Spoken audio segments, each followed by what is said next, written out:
Buenísimas chicos y chicas. Aquí su tío Tsuji entregándoles un capítulo de este glorioso fanfic Juas.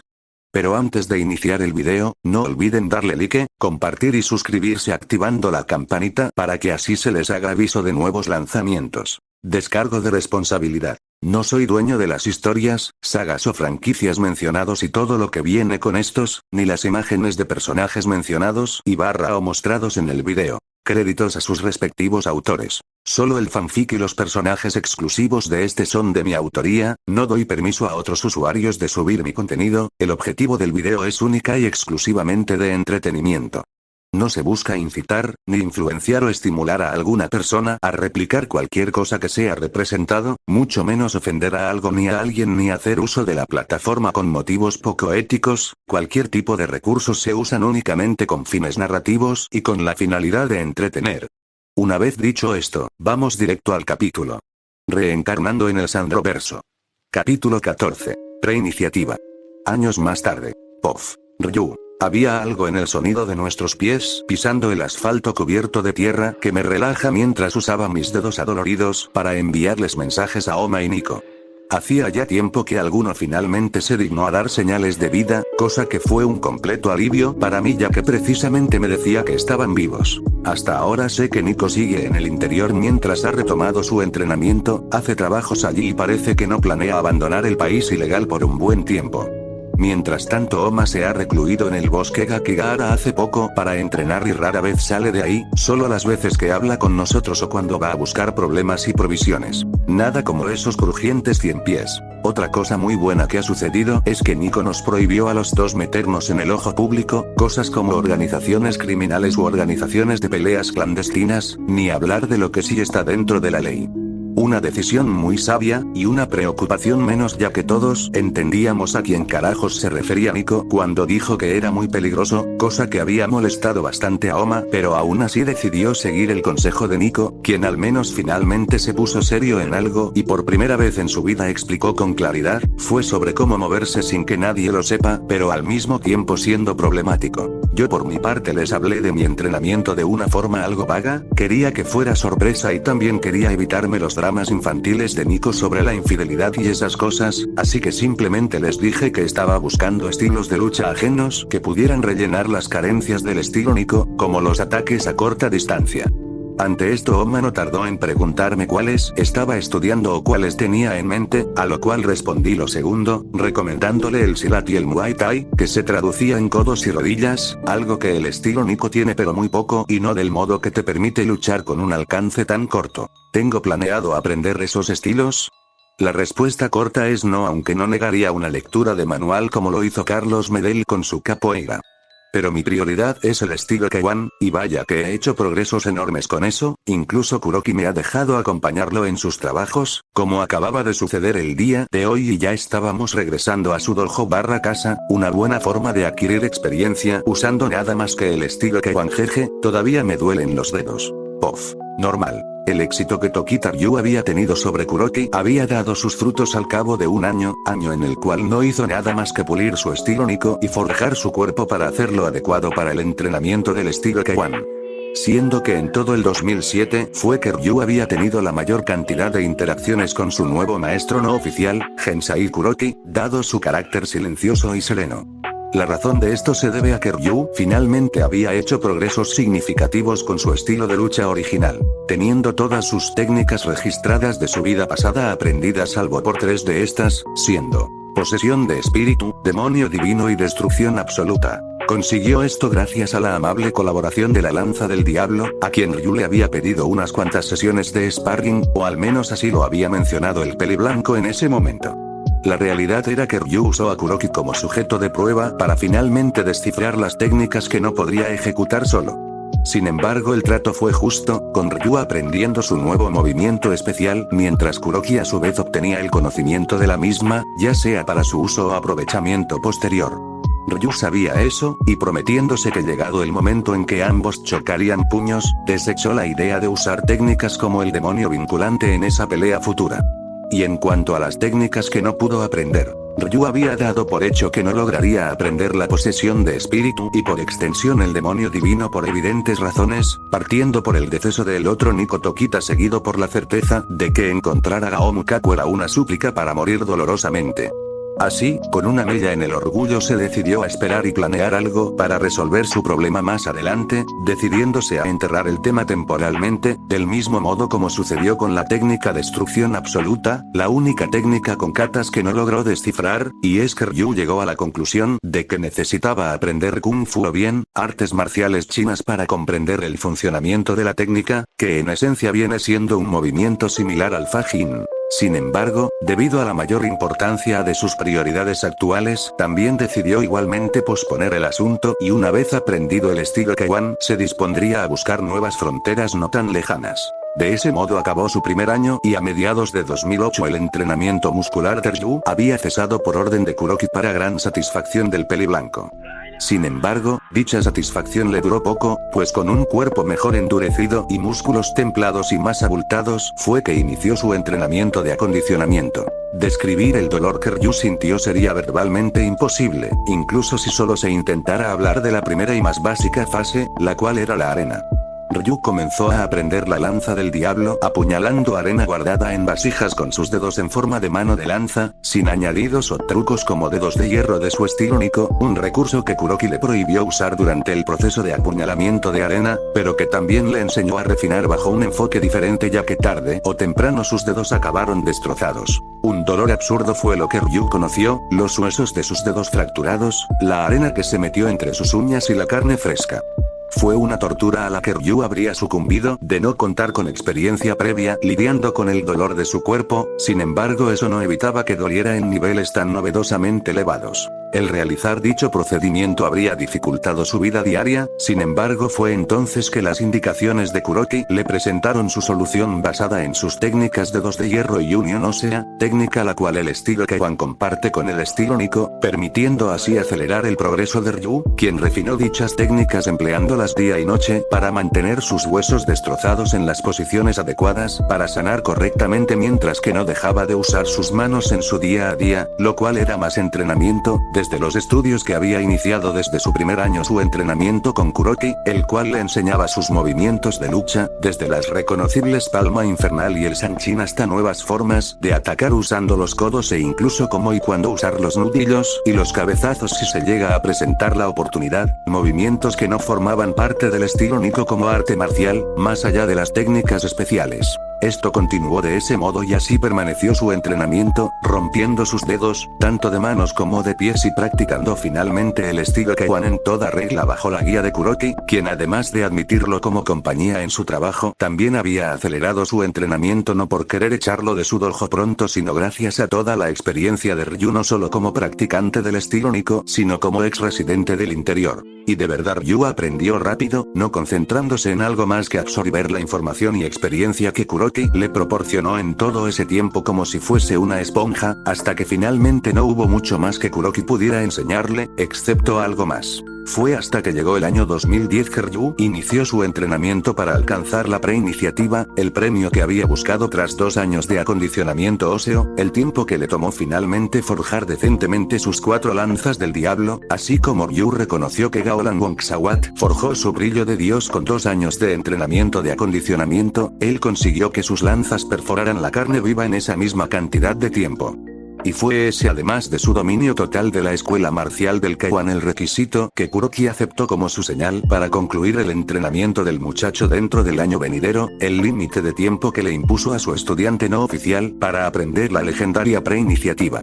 Tras eso, su crecimiento dependería totalmente de él. El entrenamiento para la preiniciativa fue mucho más de lo que Ryu esperó, no solo constando del ejercicio que ya conocía, que era el más popular entre maestros, también implicaba mucho más, diversas formas que ponían a prueba su capacidad para prever de forma instantánea, sin tiempo para procesar, solo el momento de acción. Todo ese entrenamiento y todo su progreso lo llevó hasta el momento actual, no cerca del final de su último año con su segundo maestro, ambos se encontraban frente a frente, con Kuroki sosteniendo una pistola que sí poseía balas de goma, comprobado por Ryu, mientras el mencionado sostenía vasijas llenas de agua con el tamaño y peso peso dolorosamente adecuados para su cuerpo y la dificultad necesaria para que represente un esfuerzo significativo y por ende un mejor aprovechamiento. Todavía no se movieron de su sitio en cuanto quedaron así, sin embargo el ejercicio ya había comenzado, fatigando el cuerpo de Ryu a mantener sus dedos soportando el agobiante peso de las vasijas.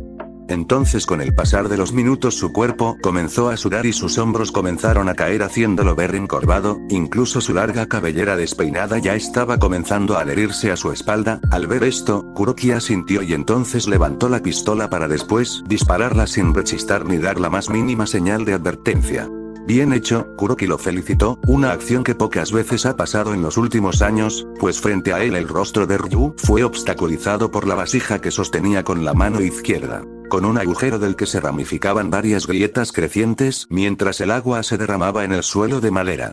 Kuroki lo vio a la perfección, vio como Ryu ya se había defendido de la bala de goma al tiempo que apretaba el gatillo, sin oportunidad de alguna corrección en la acción ni en la dirección del disparo. Sin embargo, detrás de ese elogio había un segundo significado. Con Ryu alcanzando la preiniciativa a la edad de 22 años, existe una diferencia de 13 años entre los dos respecto a la edad en la que consiguieron semejante logro con Kuroki aprendiendo la preiniciativa a los 35 años de edad.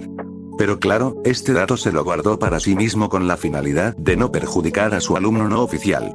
Sí, fue un poco lento para mi gusto, Ryu sonrió mientras dejaba las enormes vasijas en el suelo para entonces dirigirse a la bodega, buscando algo para sellar la vasija rota. Además de buscar un lugar para ocultar su creciente sonrisa perversa, pues Kuroki ignora por completo que Ryu es perfectamente consciente de esa misma diferencia de años en la que pensó, por lo que el peliblanco no pudo evitar sentirse totalmente egocéntrico. No sabía si Nico conocía la preiniciativa, pero llegó a suponer que no lo hacía, o de lo contrario se la habría enseñado junto a Oma. Y en la mente de Ryu esto significaba que de entre los tres, Nico, Oma y él es el único que alcanzó ese nivel. ¿Quién podría saberlo? Tal vez finalmente ha superado hasta al mismísimo Nico Tokita 4. Ryu sacudió la cabeza, sabiendo que esa clase de pensamientos no lo ayudaría y solo lo volverían confiado y perezoso, los dos enemigos principales de la preiniciativa.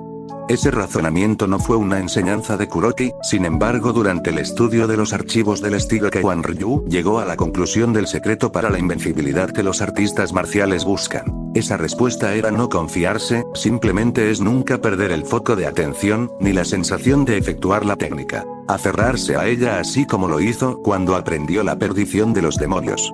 Puesto que la preiniciativa al igual que sus técnicas hermanas no demandaban más que la concentración de su usuario.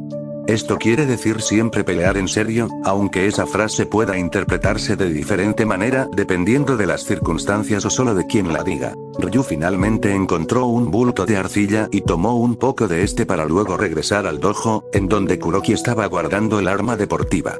Ryu caminó hacia la vasija que seguía derramando un pequeño hilo de agua, presionó con la arcilla el orificio y entonces se llevó la vasija hacia un pequeño patio trasero, en donde el agua se usaría para regar el viejo roble que crece ahí. Ese mismo árbol también sirve como punto de meditación, usado tanto por Kuroki como por él para entrenar su proyección astral. Una vez hecho eso, imitando las acciones de Kuroki cuando lo vio realizar el ejercicio que acaba de terminar, regresó donde el mencionado, quien parecía estar esperándolo con noticias, si es que el ligero cambio en su tupido rostro le decía algo. Una habilidad que le costó dominar fue esa, la habilidad de leer la expresión de su segundo maestro. Esto ha sido todo, te he enseñado todo cuanto sé. Kuroki finalmente habló al ver que Ryu esperaba que abriera la boca, viéndolo asentir ante sus palabras mientras sus ojos flaqueaban ligeramente hacia el piso, respirando con ligereza. Ryu sabía que ese momento llegaría, y él tan solo había sido un simple invitado que apareció de repente después de todo. Pero para un pequeño desconcierto de Kuroki el peliblanco sonrió, devolviéndole la mirada. Y yo que creí que esto terminaría con un combate, Ryu habló con algo de desilusión, sintiendo una atmósfera que no era una que presentía un combate. Ante esto Kuroki también se sintió humorístico, esbozando una pequeña sonrisa oculta tras su enorme barba cerrada, la cual había crecido hasta ser reconocible para Ryu en los últimos años. No, aún es demasiado pronto para considerar chocar los puños contigo. Sin embargo, espero que algún día se nos presente la oportunidad. Kuroki respondió a los pensamientos externados de Ryu, considerando injusto un combate en el que la lanza del diablo saldría con la victoria dada la innegable falta de experiencia del veinteañero, algo que le era notable si lo comparaba con Londonire, quien lo enfrentó durante esa misma etapa de la vida y lo llevó a un empate. Supongo que sí, Ryu murmuró antes de aceptar que el trato entre dos al fin había vencido. Entonces por favor deme un día más, me iré en la mañana. Pero antes, déjeme darle las gracias, desde lo más profundo de mi corazón, por haberme dado esta oportunidad. Ryu agradeció con una reverencia perfecta de 90 grados. Fue extraño para él utilizar modales cuando había vivido casi 2 décadas sin necesitarlos, pero después de los años que vivió con Kuroki pareció recuperarlos poco a poco, despertando recuerdos muy viejos sobre un joven común y corriente con una vida normal antes de morir y renacer. El agradecimiento de Ryu fue recibido positivamente por Kuroki, quien aceptó sus palabras, y sin nada más que decir, Ryu se dispuso a empacar todas sus cosas. Habiendo guardado todo lo aprendido en cada fibra de su ser, desde su cuerpo hasta su mente, incluso su alma. Pero a su vez entrando en pensamientos, ya contemplando su siguiente plan. ¿A dónde iría? ¿Conocería a alguien más del elenco de personajes? ¿O simplemente entrenaría solo hasta que finalmente deba revelarse a Worm como un clon de su líder y soberano? No lo sabía, pero algo se le vendría a la mente pronto, así como siempre ha pasado. Por el momento, deberá despedirse y prometerle un encuentro a la lanza del diablo. Time skip. Algunos días pasaron desde que Ryu rompió caminos con Kuroki Gensai, su segundo maestro con quien estaría eternamente agradecido por ayudarlo. El haber aprendido el estilo K1 le abrió una decente variedad de posibilidades para el futuro antes del torneo de aniquilación Kengan, así que tras una ligera lluvia de ideas Ryu determinó que su siguiente meta sería combinar tanto su estilo Nico y estilo K1, todo mientras se daba a conocer en las peleas clandestinas con el uso de este último y guardando celosamente sus técnicas especiales hasta 2016, el año donde toda la mierda que todos provocaron finalmente estallaría y desembocarían en todos los conflictos vistos en Kengan Omega. O al menos esa era la idea inicial. Mientras Ryu decidía que había descansado lo suficiente, dejó de perderse en sus pensamientos, para entonces levantarse de la cama en la que estuvo acostado los últimos 15 minutos. Sin embargo, no fue una tarea tan difícil, no queriendo despertar a las 2 damas de la noche que dormían en su pecho. Agotadas y satisfechas, cada una de las gemelas usando un pectoral como si fueran almohadas de músculo. Tardó varios minutos desenredándose de la maraña de brazos y piernas, y cuando lo logró se aseguró de no despertar a las chicas mientras las acomodaba en la cama y tapaba sus hermosos cuerpos castaños y desnudos. Mirando orgulloso de su obra de arte, como llamaba a las sábanas y cobijas empapadas con algo que no necesariamente era agua o sudor. Después se vistió y preparó su mochila, dejándola en el marco de la puerta. Dio un último vistazo antes de tomar el reloj de la mesita de noche y programarlo para chirrear dentro de 5 minutos. Luego con eso hecho salió de la habitación del motel en el que se encontraban. Caminó tranquilamente por el corredor y bajó las escaleras mientras escuchaba los alaridos y gemidos de las compañeras de las gemelas, mirando de reojo al estacionamiento donde estaban otras 3 esperando clientes potenciales. Nadie se quejaba de su presencia, pues se trataba de un motel de mala muerte bastante cerca de un barrio rojo. No prestó más atención a eso y se concentró en el camino de frente. Estaba amaneciendo y quería buscar un sitio diferente para estar por más tiempo que una noche. El sonido de sus botas en el pavimento mojado por la lluvia del día anterior y el olor a roca mojada lo transportaron nuevamente a la noción de su siguiente entrenamiento, antes de que una idea tan ajena como repentina se cruzó con su mente, haciéndolo detener. Miró por encima del hombro hacia el motel de mala muerte y observó las luces parpadeantes y fundidas que brillaban con un meloso color rosado que se mezclaba con el cielo naranja y nubes grises. El nombre del motel era simplemente Amor, el Motel Amor, una palabra que lo hizo reflexionar de la nada, volviendo a recordar su vida pasada. Sintiéndose extrañado siendo que era algo que no le sucedía desde sus primeros años tras su reencarnación, generándole una pregunta en particular. ¿Debería buscar una novia?